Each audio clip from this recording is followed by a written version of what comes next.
Ligue 2, un mercato toujours au ralenti aux Girondins de Bordeaux. Le club n'a toujours pas réussi à dégraisser son effectif pour pouvoir officialiser l'arrivée de plusieurs recrues à 3 semaines de la fin du mercato. 3 semaines. Voilà le temps qu'il reste aux Girondins de Bordeaux pour se renforcer lors de ce mercato estival. C'est à la fois long et court. Les supporters, eux, s'impatientent de plus en plus. Au 11 août, le club n'a toujours pas annoncé l'arrivée d'une seule recrue. 2 explications à cette situation, l'incertitude autour de l'avenir des Marines et Blancs pendant de nombreuses semaines puis la décision de la DNCG d'encadrer la masse salariale et les indemnités de transfert du club le 2 août dernier. Une décision qui pousse aujourd'hui les Girondins de Bordeaux à vendre plusieurs joueurs avant de pouvoir recruter. Problème. Une semaine plus tard, le club n'a toujours pas finalisé le moindre départ. Heureusement, pour le moment, cette situation n'a pas de conséquences sportives sur le terrain puisque les joueurs de David Guillon réalisent plutôt un bon début de championnat avec un nul contre Valenciennes et une victoire à Rodez avant le réception de Niort ce samedi 19h au Matmut Atlantique à l'occasion de la 3e journée de Ligue 2. Mais le temps presse tout de même. Enfin des départs. Du côté des départs,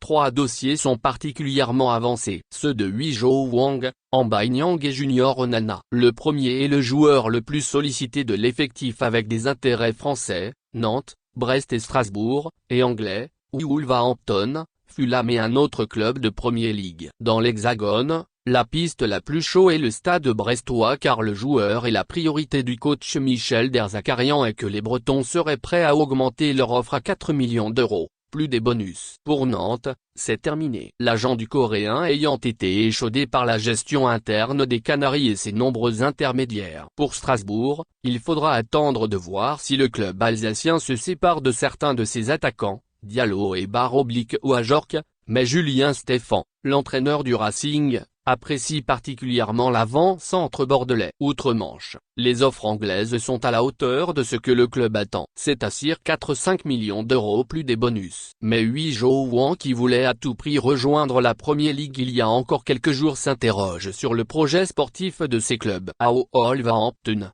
il ne pourrait être que le 3e choix dans la hiérarchie des attaquants et à Fulham, le second. Le Coréen devrait arrêter son choix dans le week-end et le club espère ainsi finaliser son départ en début de semaine prochaine. Les Girondins de Bordeaux ont aussi cet espoir pour Amba Nyang, même si pour l'instant le joueur n'a pas donné suite aux sollicitations françaises, Auxerre, russes ou turques. En revanche, les discussions se poursuivent avec le club suisse de Sion alors que le FC Nantes garde un œil sur lui. Pour Junior Onana, il faut plutôt regarder du côté de l'Italie. 3 clubs, Milan AC, Hellas Vérone et Monza, sont très intéressés au point que certains ont déjà fait des offres. La piste la plus chaude mène vers les Rossoneri. Ces derniers veulent en faire un jeune joueur à développer sur plusieurs années et Gérard Lopez, le président des Girondins, connaît bien les propriétaires du club milanais ce qui pourrait faciliter la transaction. Le club allemand de Wolfsburg suit également le joueur. Les Marines et Blancs espèrent récupérer au final 7 millions d'euros et un pourcentage à la revente. Parmi les autres joueurs sur le départ, il y a bien sûr les lofters qui s'entraînent à part du groupe pro depuis la reprise. Et chacun a sa propre situation. Mec serait baisse en peu ou pas d'offre. Quating n'est pas très ouvert à un départ et espère encore réintégrer le groupe professionnel à la rentrée. Zerkan Mdibe devrait partir en prêt,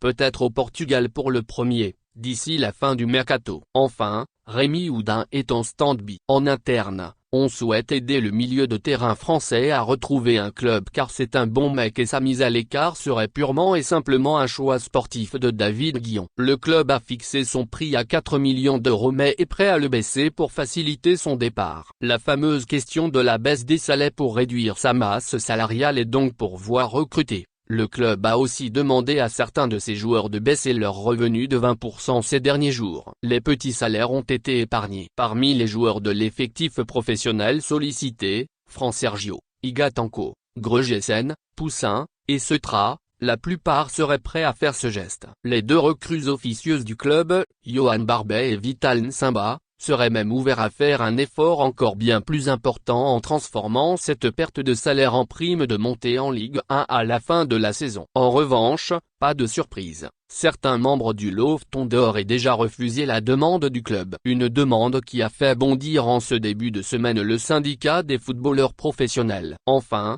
selon nos informations, Pour recruter plus librement cet été, Gérard Lopé aurait proposé lors du dernier passage de la DNCG de couvrir en cash les salaires des nouvelles recrues pour ne pas être dans l'obligation de baisser fortement la masse salariale du club avant de recruter. Une demande rejetée fermement par le gendarme financier du football français. À titre de comparaison, les instances portugaises ont accepté cette proposition de l'homme d'affaires hispano-luxembourgeois pour son club de Boavista il y a quelques jours. Barbet, Nsamba et l'autre MASSL toujours pas qualifié, ce statut qui au niveau du mercato n'est en tout cas pas sans conséquence. Les trois recrues officieuses du club, Yahan Barbet, Vital Nsamba et Jonah et l'autre MASSL seront de nouveau absents face à Niort ce samedi 19h. Les Girondins de Bordeaux ne peuvent toujours pas homologuer leur contrat à ce jour. Une situation particulièrement pesante pour les deux premiers qui s'entraînent depuis la reprise avec le groupe pro. Le gardien danois, lui,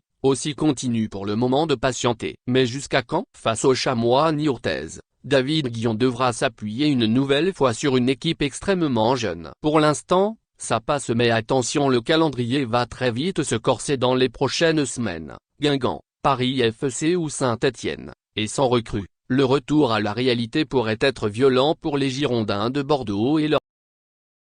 Merci de bien vouloir activer la cloche et de cliquer sur j'aime.